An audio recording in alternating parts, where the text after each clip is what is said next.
iniisip natin yung mga magagandang ginawa niya noon. So kahit na niloko ka na niya ng paulit-ulit, drag na ang pangalan mo, kabilang ang mga anak mo sa mga kahihiyan niya, pinipili mo pa rin na magstay sa relationship. Iniwala ka na things will get better.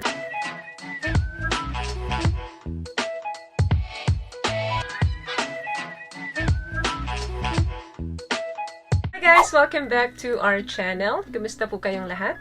Sana ay nasa mabuti po kayo. At sa mga hindi pa po nakakakilala sa akin, my name is Cheryl Ting. At kung bago pa lang po kayo sa channel na to, pwede po bang makingi ng isang favor to please consider to subscribe to our YouTube channel. Just click the subscribe button po. And also, huwag niyo rin po sanang kalimutan i-click ang ating notification bell para in case may mga bago po tayong video na in-upload, ay mabigyan po kaagad kayo ng notification. And for today's video is, eto pong mga huling linggo, no? Napakarami ko pong message na natatanggap regarding sa mga cheating, unhappy relationship, unhappy marriages, na mga nangangailangan ng mentally and emotional health.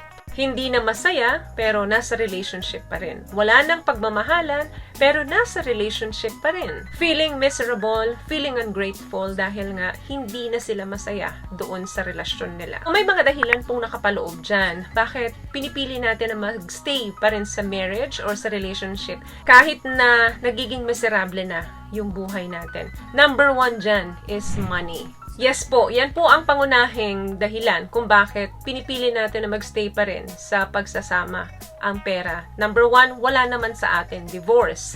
Number two, may annulment man, pero napakamahal. Or hatian sa pera, hatian sa custody ng mga bata. Yan yung madalas na mga scenario. Minsan, kukumuha ka pa ng abogado mo para ayusin ang lahat ng mga legality and paper documents na involved sa inyong mag-asawa. Another gastos na naman. So, mas pinipili na lang nilang manahimik or magstay doon sa unhappy marriage dahil nga isang katerba yung susuungin mong problema financially kapag ka itinuloy mo to. Or minsan naman, hindi kaya mag-provide nung isa para sa sarili niya or para dun sa mga anak niya, kaya mas pinipili na lang nila na magsama at isang tabi na lang yung problema. Pangalawang dahilan, children. Yes, ito po yung kadalasang dahilan, especially sa mga kababaihan. Nagtitiis kadalasan ang isa dyan, mapalalaki man or mapababae, na magstay sa marriage kahit na wala nang saya at wala nang pagmamahalan dahil ayaw nilang ma-experience ng mga anak nila, yung broken family, or baka maapektuhan yung behavior nila, magkaroon ng anxiety or depression, or baka masira yung pag-aaral. So, mas pinipili nilang magstay sa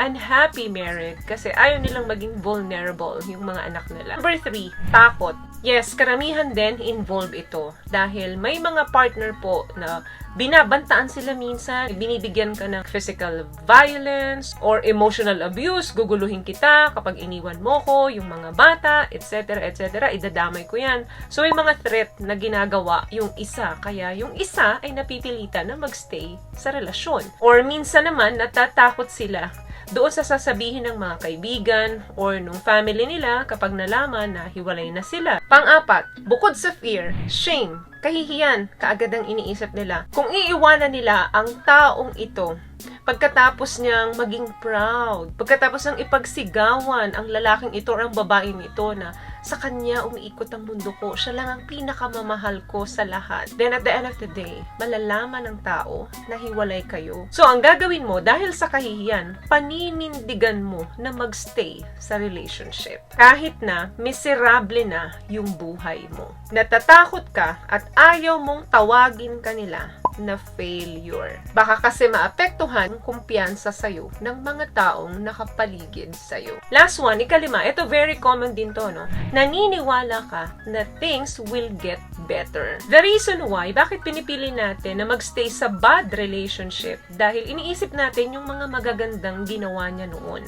So kahit na niloko ka na niya ng paulit-ulit, na drag na ang pangalan mo, kabilang ang mga anak mo sa mga kahihiyan niya, pinipili mo pa rin na magstay sa relationship. Asa ka kasi na yung dahilan mo noon kung bakit mo siya minahal ay babalik uli yun ngayon. Everything will get better dahil hindi naman siya ganito noon. People change. We need to accept that. Maaring noon, mahal na mahal ka niya. Maaring noon, ikaw lang ang mundo niya. Pero noon yon, hindi yon ngayon. Kahit na may pinili na siyang iba, pinipilit mo pa rin na magstay sa kanya dahil nga iniisip mo, babalik din ang dati. While habang ginagawa niya yung enjoyment and happiness sa buhay niya, miserable naman ang buhay mo ngayon.